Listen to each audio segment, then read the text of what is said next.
The people of the Empire have good reason to fear the night. As darkness falls and the twin moons rise, they bar their doors against the evil forces lurking in their midst. Witches, sorcerers, mutants. From the primeval forests of the Reichwald to the cobbled streets of Nuln, they practice their forbidden rites, offering up the souls of the innocent to appease their dark gods. Only a rare few have the courage and skill to hunt these heretics, countering their foul magics with cold steel and cleansing flame. They are known as the Witch Hunters.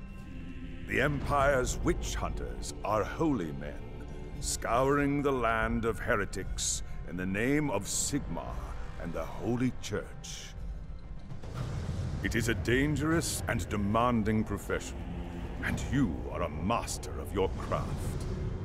You were in Nuln when news of the Chaos invasion reached the city. Many feared that the end of the world was at hand.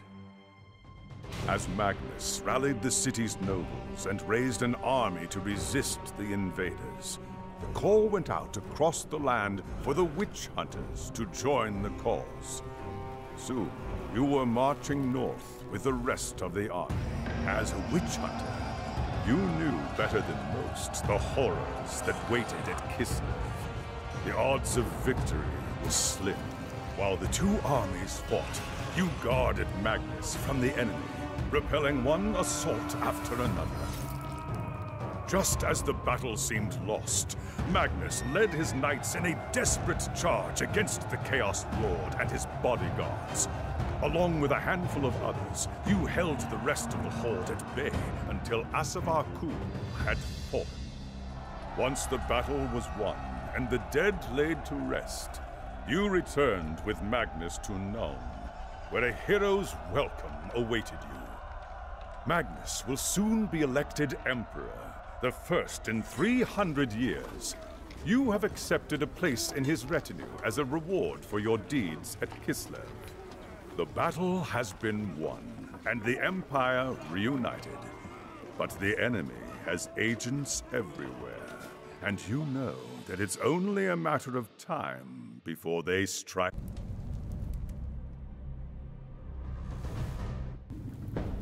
It was an age of lawlessness and despair, a time of dark magic, treachery, and war. It is a night made for witchery and evil deeds. And across the city, guardsmen clutch their weapons tightly and count the hours until the dawn. Sleep is hard to come by on a night such as this. The air is tense, and memories of the battle at Kislev leave you restless and on edge. Suddenly, a peal of thunder shatters the stillness, followed by a howling wind that shakes the tower to its foundations. Hello. Welcome to another magical adventure in a place that's so grimdark it probably brings nightmare to some people and is a huge turn on. I'm Argent Sky with, as you can see, Warhammer Chaosbane right now, and if you enjoy the things that I do, remember to like or comment or, I don't know, say something good, something bad, something mean. Anything helps at this point. So, for this playthrough, I decided to try out this Witch Hunter, mostly because I like the lore behind the Witch Hunters, and, well, the simple fact that they seem better suited for the story of the game, more so than the soldier, the high elf mage, or the slayer. I don't know what the slayer is doing there, but sure, why not. The game is gonna be lagging, a little bit laggy in the beginning. It has these weird moments where just decides it's gonna lag, even though the specs on the machine that I use are better than before, so should be better. But anyway, now this tutorial piece with the potion is mandatory. You can't talk to the soldier if you don't do it. Thanks, Sigmar, you're here. There's monsters everywhere. The tower's being overrun. Now there's also this weird thing, I know I'm talking over the characters, but at this point, whatever. There's this weird little thing where sometimes the dialogue of the characters just cut off. That's about it. And here I see the equipment that I have, and honestly, the Witch Hunter has one of the better moves. He can change stances, and while changing stances, he can go from sword to pistol and do that. And that's, I think, probably my favorite move in the entire game. I don't think there's anything that can come close to how much I enjoy and like that. Here's a tutorial telling you about the archetype, and well, that's how awesome it is. I really enjoy doing that. And the sword variant of that one is also good, but the pistol one has better range and I feel it does more damage. Now to Magnus we go.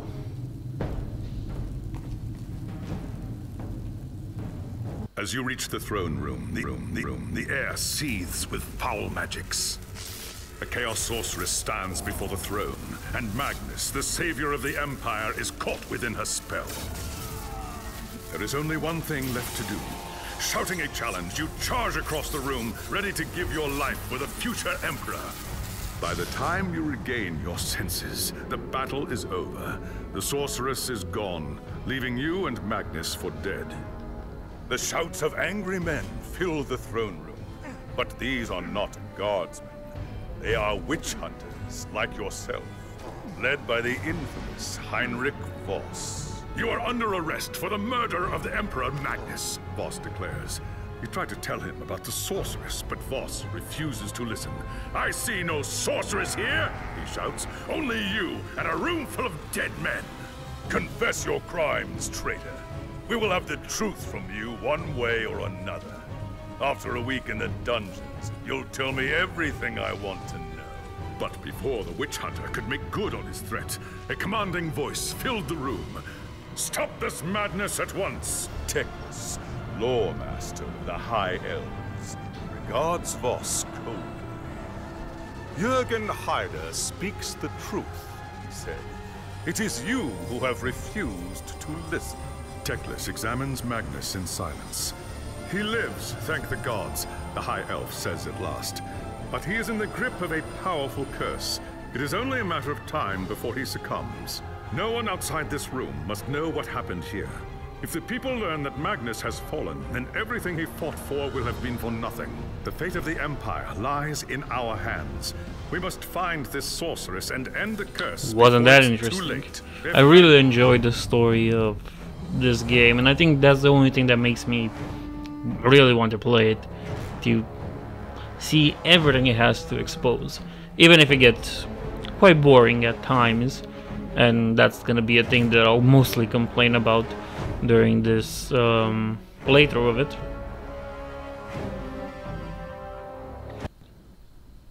Now, interesting thing. Sure, talk Teclis. There are dark and terrible forces at work in the city, Herr Heider. If we are to find the sorceress and defeat her, we must confront the dark cult that has taken root in Nuln and expose its secret master. Then we must call upon every witch hunter in the city to root out the heretics, no matter where they may hide. We cannot risk it. If we unleashed the full fury of the witch hunters, it would lead to questions we dare not answer. No, Herr Heider. We must work in secret if the Empire is to survive. So be it then. Where shall we begin? The attack on the tower came from the sewers that stretch beneath the city. So long as the enemy controls the tunnels surrounding the tower, our position here is vulnerable. Your first task is simple. Enter the tunnels and drive the cultists back from the tower. Kill everything in your path, but beware. There is no telling what foul things. Okay, so a few things to note. In the first chapter, you will walk in the sewers a lot. The sewers are like the main place where you fight enemies, where you kill them, and it gets quite boring. The Collector's Guild is a nice little thing where you can, well, donate your items for more reputation with them, and it gives more perks and bonuses. Now for a while I'll kind of forget about using the space bar to change stances so I can move faster. I'll remember that further down the line at some point, I guess. An interesting note about Teclis. The statues he had there really makes you question, did they really build them there? Like, did the humans of the Empire really build all those... No, those two statues there of high elven mages, or what they are, just for Teclis? Or did he just ask for them to be made? Did he just teleport them there? Which seems to be the more convenient way. But teleportation in the Warhammer universe isn't really like in 40k, where you just have a teleporter and you jump from place to place. Even there it doesn't work like that. But whatever. I really enjoy the aesthetics of the game though. It really makes me want to see a Dawn of War 2 model of game with this aesthetic in the Warhammer Fantasy world. The problem is that most Warhammer Fantasy games are plagued by bad developers and, well, bad ports and a lot of bad ideas meshed together with a really beloved IP that even Games Workshop recognize there's something to it, and they're gonna bring it back at some point, hopefully. Besides the total Warhammer games, which honestly feel like the best incarnation of the Warhammer world, Warhammer Fantasy world, we don't really get good stuff for this world. And as you saw, one of my favorite things to do, gather up a bunch of enemies and just pistol whip them. You can't miss if you shoot everywhere. Remember that, it's a very important lesson. Who needs aiming when you can shoot everywhere? If you can shoot everywhere, you're gonna hit something eventually. It doesn't really matter that much if it's your target or just another enemy.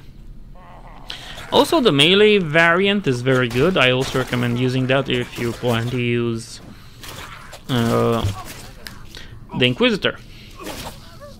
The melee variant really is very good even against bosses and bigger monsters, but also especially against little things like the Nurglings and the rats that are these annoying creatures that are so hard to click.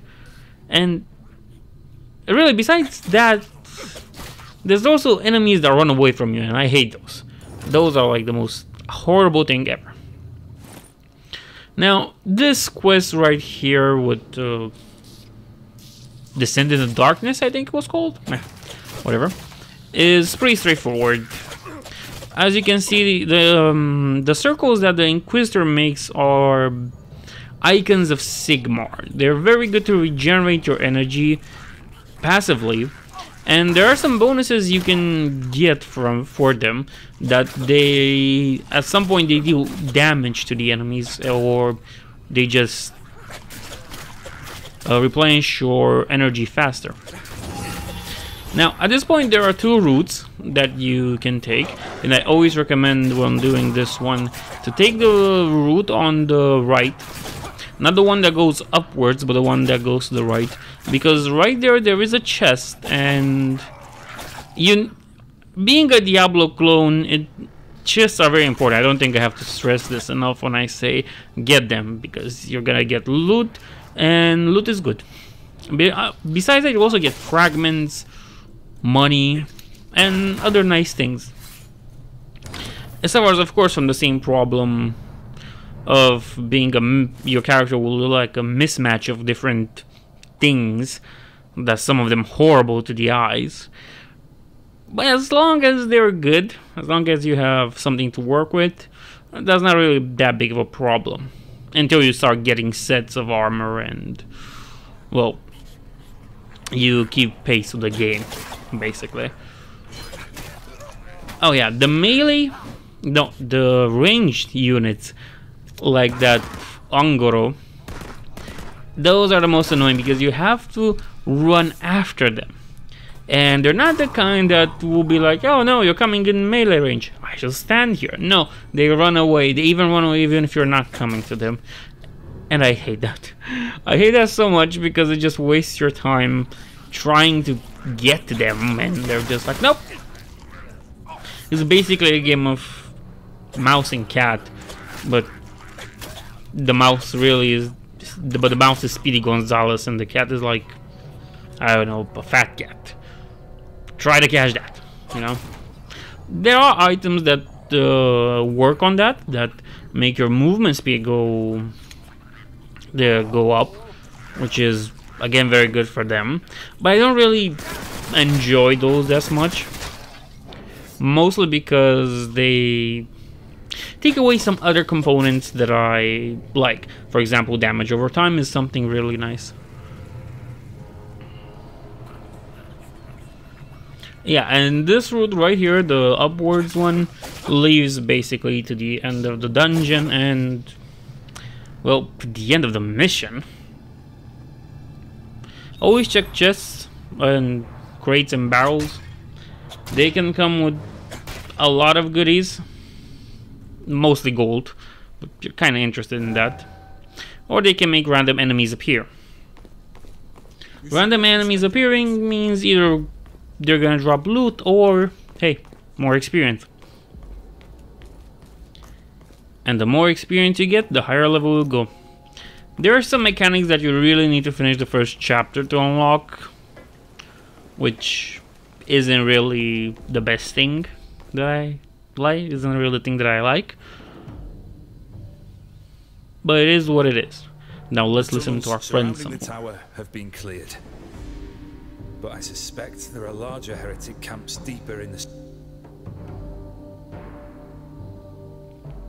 I do not doubt it.